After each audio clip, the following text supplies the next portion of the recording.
everybody in COA world. My name is Carolyn Carger, and we are live on Facebook with COA's show, Maturing with COA. And today I'm super excited because I get to have a conversation with two of my good friends, Bob and Fran German. Hi, Bob and Fran. Hi, Carolyn. I know you from COA because you all have been volunteering in Meals on Wheels in the kitchen, preparing meals for homebound seniors. Right. How long have you been doing that? I think we did that for 3 years. This would have been our fourth. And Yeah. we've enjoyed that so much. The people in the kitchen work so hard and sort of under the radar. And they Terrific deserve so people. much credit. Yeah. I mean, they produce hundreds of meals every day. And it's an amazing thing to watch. Yeah, And it starts so early in the morning. They're like at 5:30. 5 in the morning you start. Yeah. And do you come a little bit later when you're doing that? They want us at a certain Like time, 8:30? like 8:15, 8:30. And then you start preparing them Yeah. for delivery. I'm an excellent banger. Yeah. Bangers. That's what seals the plastic on the top of the meal. Oh, right. Builds Well, muscle. Well, I know you've also done some courses for River House. Yeah. And we will talk about that, but I thought that maybe we could just start off by talking about where the two of you are from.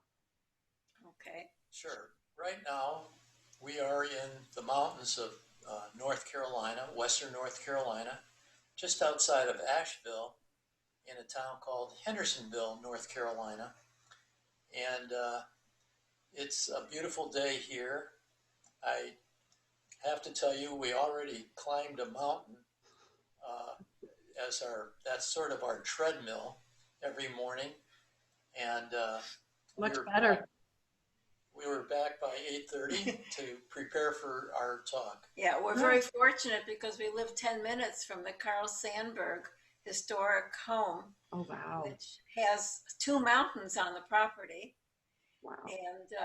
And we are walking where famous people have been. It's amazing. That is amazing. That visited the Sandburgs. It's very exciting. And much better than a treadmill. Oh, yeah. Oh, yeah. Much more interesting. Yeah, and fresh air and sunshine. Yeah, and now all the leaves are falling, so It's beautiful here right now. It's great. Well, I've never gotten to ask you this. I don't really know where you're from originally, and I am curious about how the two of you met. Okay. Sure. Well, we're both from Chicago originally. We met in school. We met at the Indiana University. Okay. During orientation week. Wow. Before classes even began our freshman year. We dated for 4 years and got married a week after graduation. Wow. So college sweethearts. Absolutely. Yeah. So we've been married for... Careful. 50, Let's see if we can get it right. I believe it's 58 years. Whoa, we got it.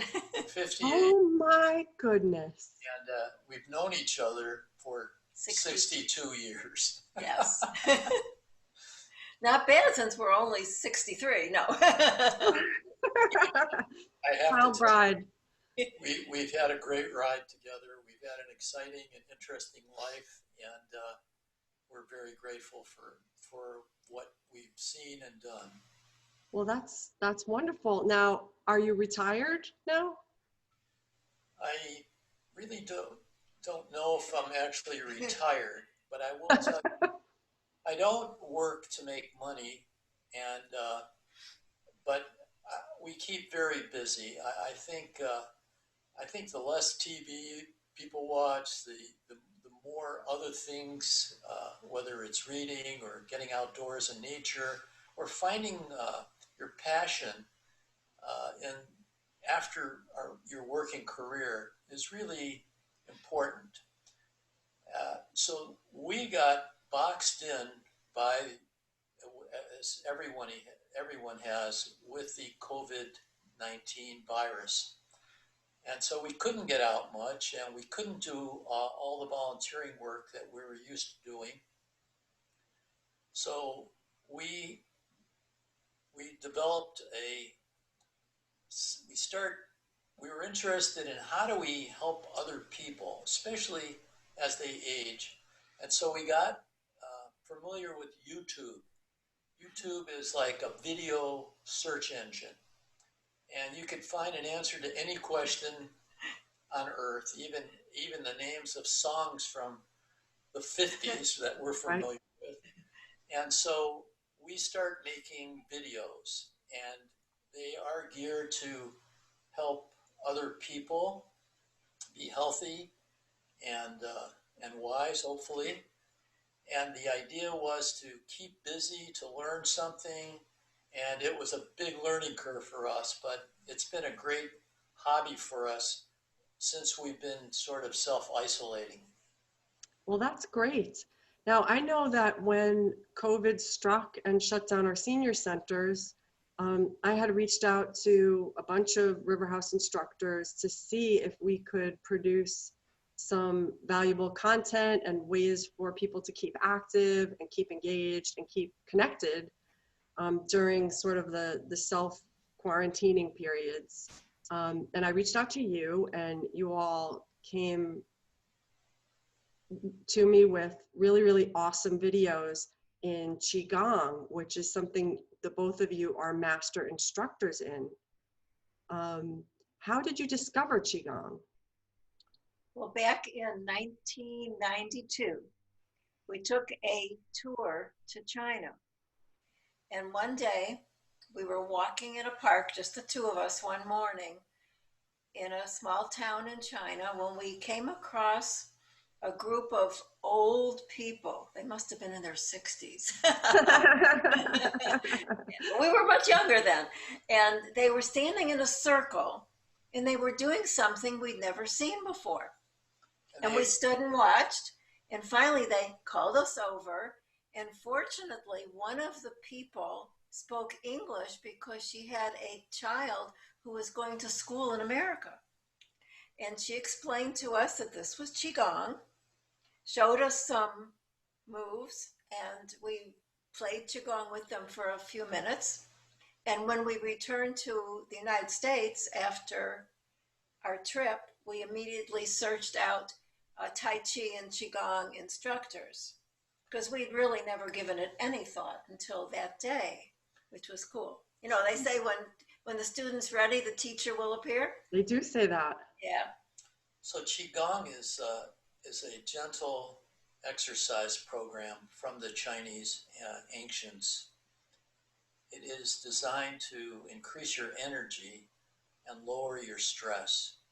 And it's very simple. You're not jumping around or laying on the floor. There's no sweating, and it's fun. And it's something that has kept us, I think, very young in terms of physical health and a calm mind as well. So we started teaching it locally as we started mastering the whole concept. And geez, we had a tremendous reception. And basically they were older folks, I would say most over 60. And it was, and still is, just a beautiful, easy exercise program that we do every day that anyone can do regardless. Even if you can't walk, you can do it sitting. So it's been an important part of our life. I'm a student of Taoism. So many, many, many years ago, someone lent me the Tao Te Ching, or Ching. And so I'm really, really fascinated with that subject. Would you mind explaining to people who aren't familiar what is Qi in Asia, what Qi means? Qi can be translated as life force, or more simply put, energy. So the Chinese ancients believed that this Qi, this energy, permeates everything in the universe, the heavens, the earth, especially in nature, and that we as humans also have this energy. They say when the Qi is low or the chi is not circulating in a human, the illness can manifest itself.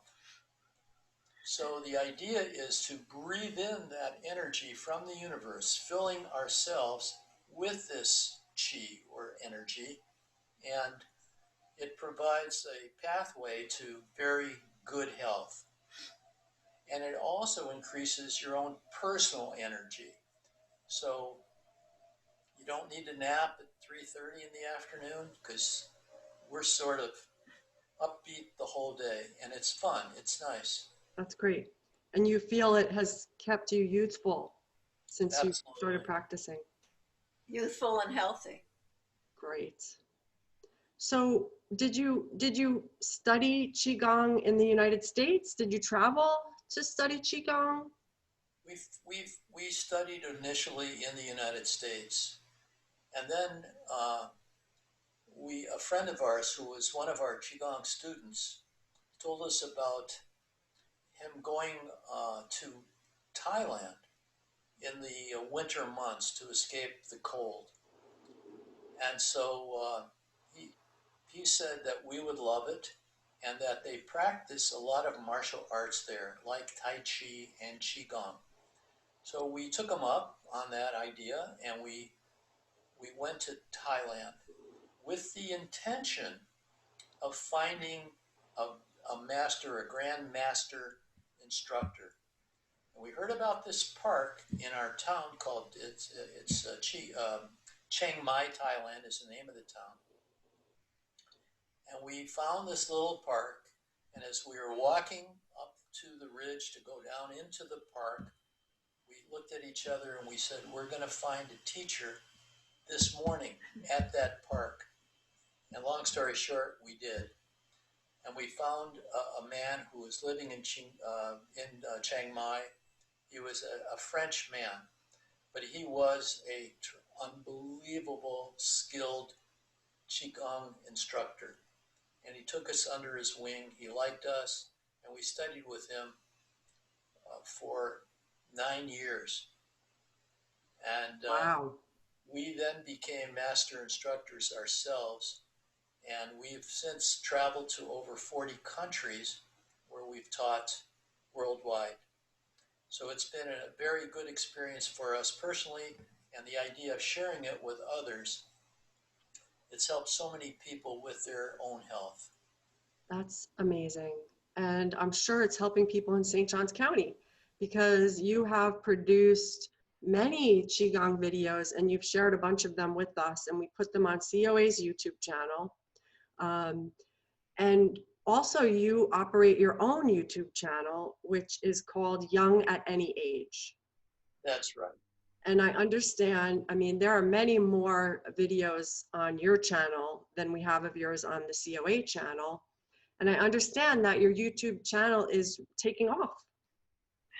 Let me just tell you this, that the idea of the channel is that we're all about healthy aging.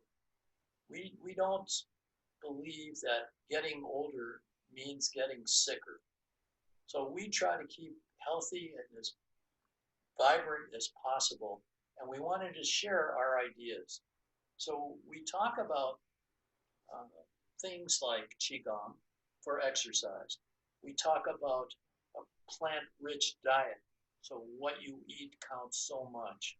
And thirdly, and most important maybe to a lot of folks, is we teach about stress reduction. Because if a person is stressed, that stress often leads to serious illness.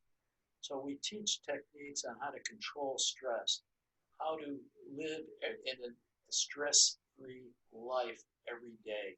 So we give a lot of advice on that. Well, that's fantastic. And I know you were recently featured in a special magazine. They did a story on you. It actually is an online magazine called The Beat, B-E-E-T, like the one you eat. Right, right. And yeah, we were featured in that, which was very exciting. And our subscribers have just blossomed. It's been wonderful. Yeah, so we have actually over 2,000 subscribers now in a short time. Wow. And it's worldwide, and it's very exciting. We've gotten very good feedback, and it's fun for us, and it's fun for the people that are watching our videos. And it's all free. And But just to go back to the Qigong videos for the on YouTube, we have friends who we've met in Thailand who live in different parts of the world, and they tell us they do the Qigong with us every morning, which is so cool. they follow along. Yeah. That's fantastic. Yeah. So I think it's safe to say that some good has come, some really dramatic good has come from this really, really difficult crisis. Yes, and I totally agree.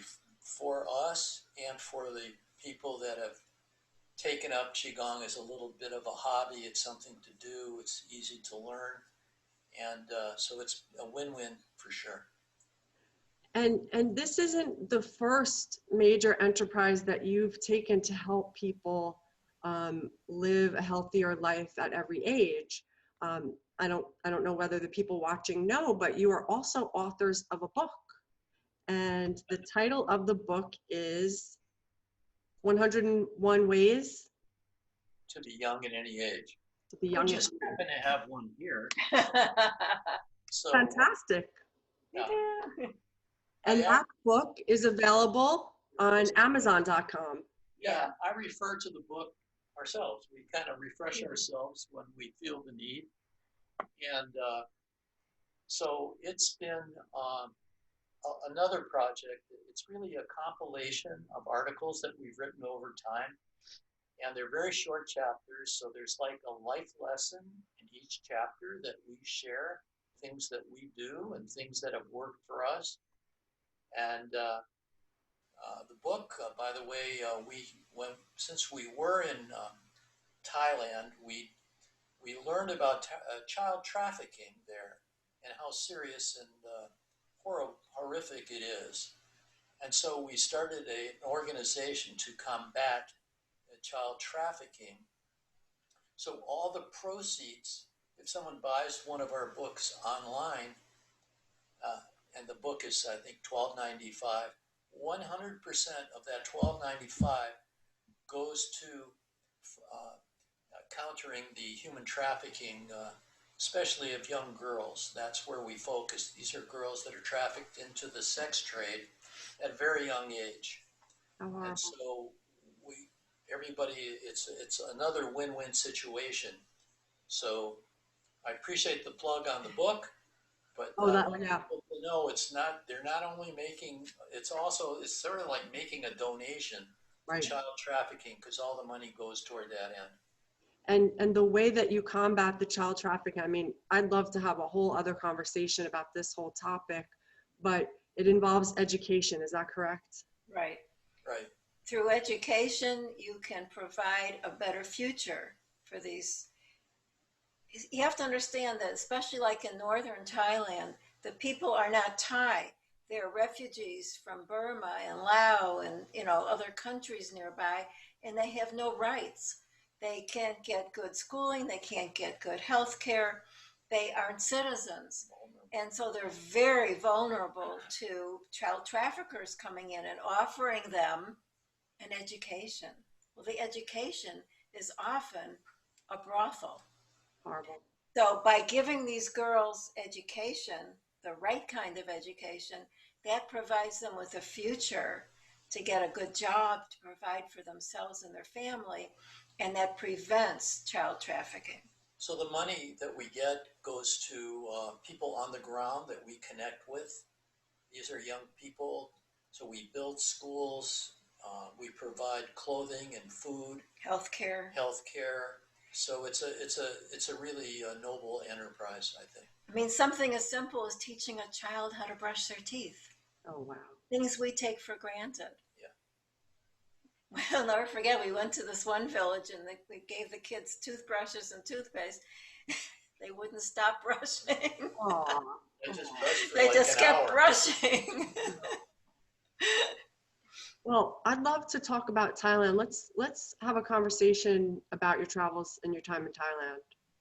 But for this conversation, I want to just steer it back to your book. So what inspired you to write the book?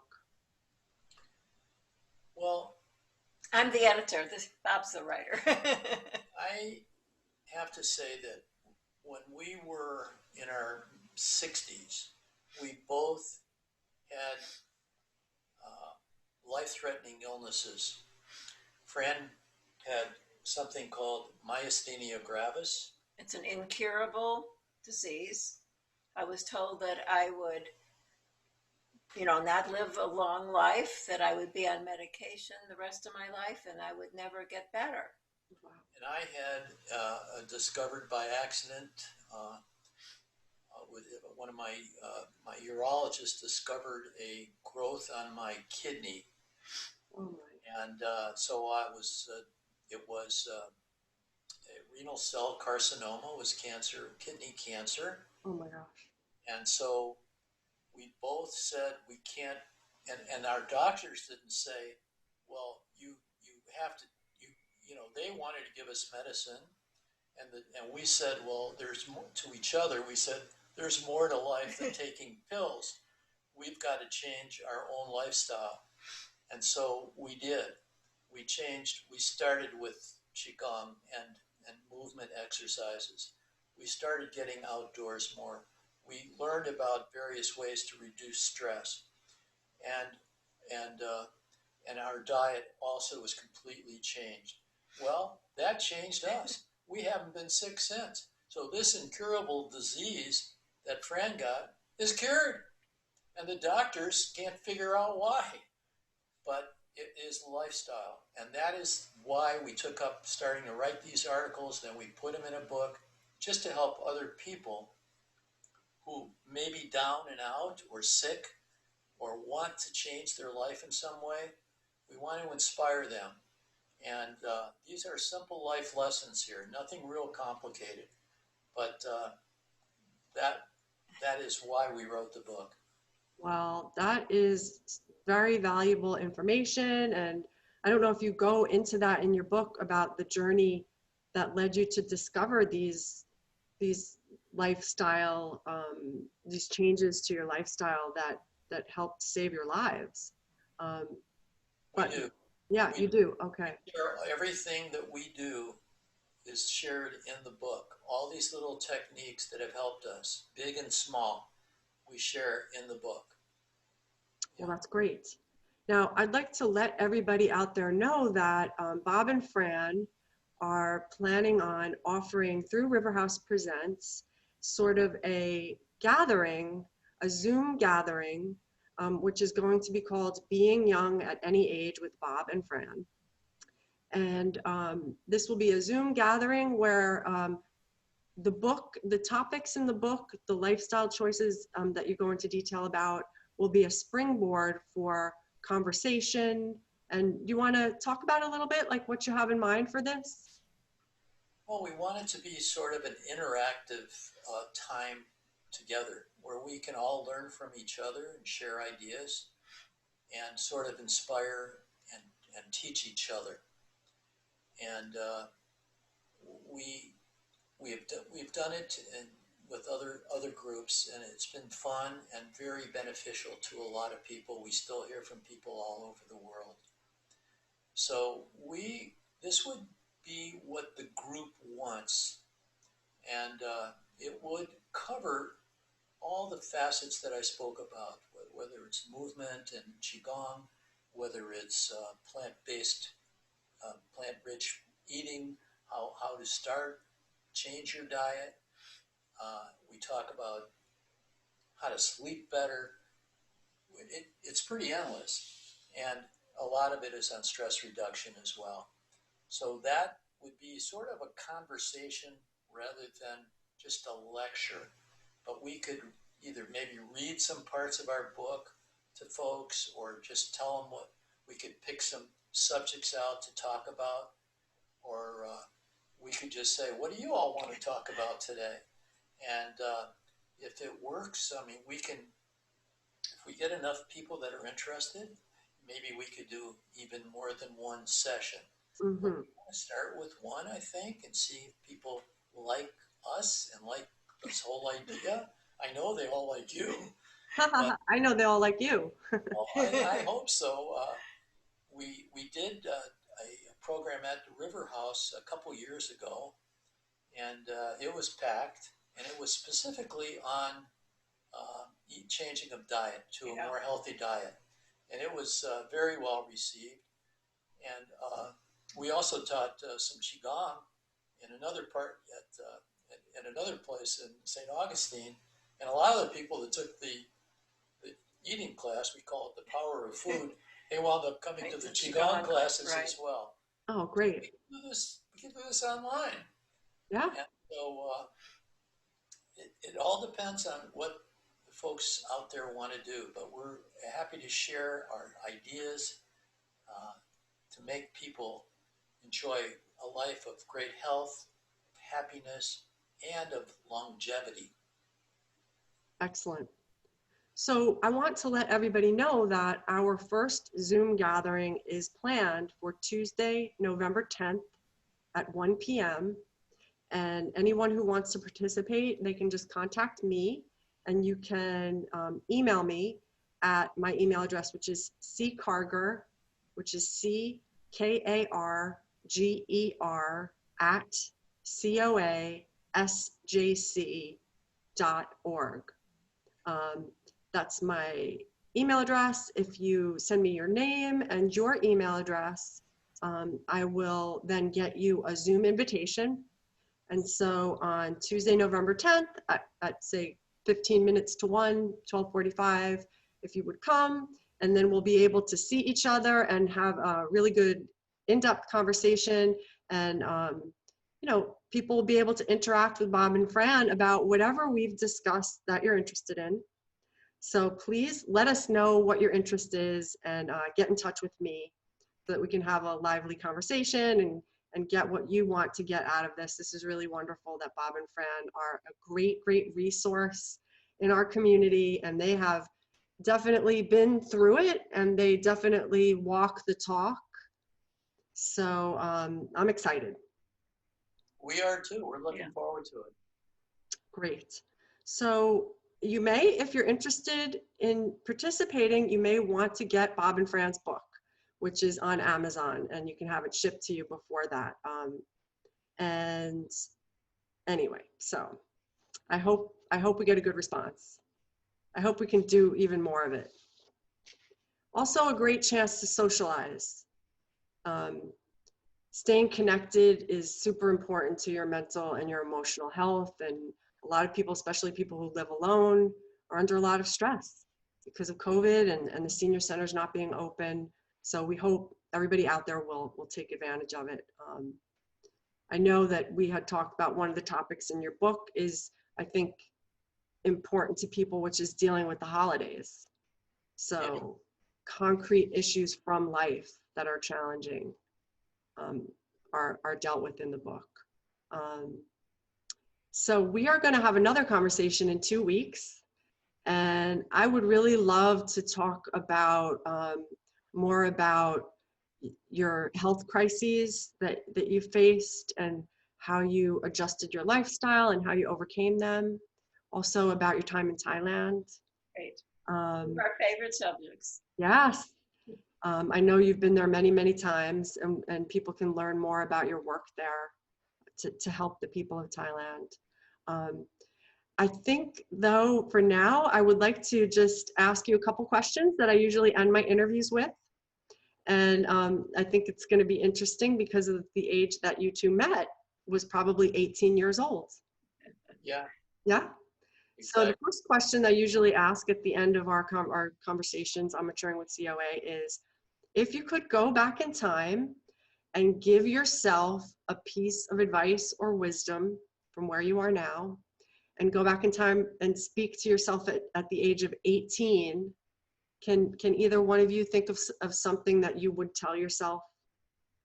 Well, the thing that comes to my mind is at 18, senior in high school, they had a career day, and they had people come to talk to us. And I always thought that I would like to become a lawyer. And I went to the meeting about law, and I was pretty much told that there's no place for women in law. Yes, this is back in 1958. Oh my gosh. Basically, what females did in 1958 was become teachers or nurses. So I became a teacher. Oh, I never went to law school. I probably would have loved it had I had a different, advice. Because teaching was not for me. I taught 1 year and then became a mother. But yeah, that's what I would tell myself. That, of course, now things are different for women. And well, that's good insight into what generations have faced in the past. And so good advice. Don't always take the advice. exactly. Don't let somebody else tell you what you can't do. Right. Well, yeah. Well, and I like to ask this question too, because now a lot of people who participate at COA are people who are in their 60s and older. I also would like to know if you could go back in time and do the same thing and give yourself some advice at the age of 40. Can you think of any sage wisdom you might want to share with yourself? Oh, for sure. I think if I had to go back to when I was 40, I wish I knew about acceptance. So what is acceptance? Acceptance is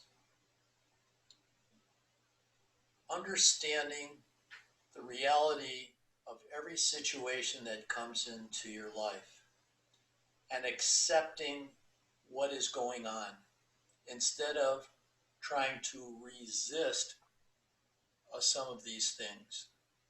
So whether it's big or small, we must just accept the truth of the moment. It is what it is. You may not like it, or you may like it, but it doesn't matter. It is the truth. And that reality, if you try to resist it, it persists. Right. So we just say, go with the flow of life. Don't try to fight these things that are happening. Just do your best to handle these situations, and things will unfold the way they are supposed to. So I'm for acceptance, and it's not how we want things to be. It's just accepting the idea that these are the way things are right now, and get used to it and just deal with it in the best possible way. Yeah. And I would imagine that since your focus has been a lot on stress reduction, that probably speaks to that. It's huge. It's definitely connected to stress. And stress, as we'll probably talk about on November 10th on our Zoom gathering, and maybe in 2 weeks when we have another conversation, stress, they say, has really, really terrible effects on people's health. Totally right. And I've always heard that saying, what you resist persists. Yes. So great advice. And I want to again invite everybody to please contact me if you are interested in participating in this brand new Zoom call, this Zoom gathering that we'll have. We'll be able to see each other, talk to each other.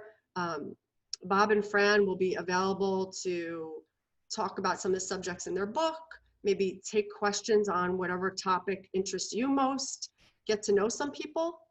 And if it's successful and people enjoy it, then it may be something that we can offer on a regular basis or for a little bit more extended period of time. I want to thank you all for watching. I want to thank you, Bob and Fran. As always, I completely enjoy our conversations. I think we could probably meet every week and do this. I'm glad your weather is really great in the mountains. And I'm going to speak to you in 2 weeks back here on Maturing with COA. And then on November 10th, we will start our brand new adventure. Sounds Thank you. good. Thank you for Okay, for awesome. having us. Namaste. Namaste. Thank you. Have a wonderful rest of your day. Thank you. And the same to everybody out there. Bye-bye. Bye. See you next time.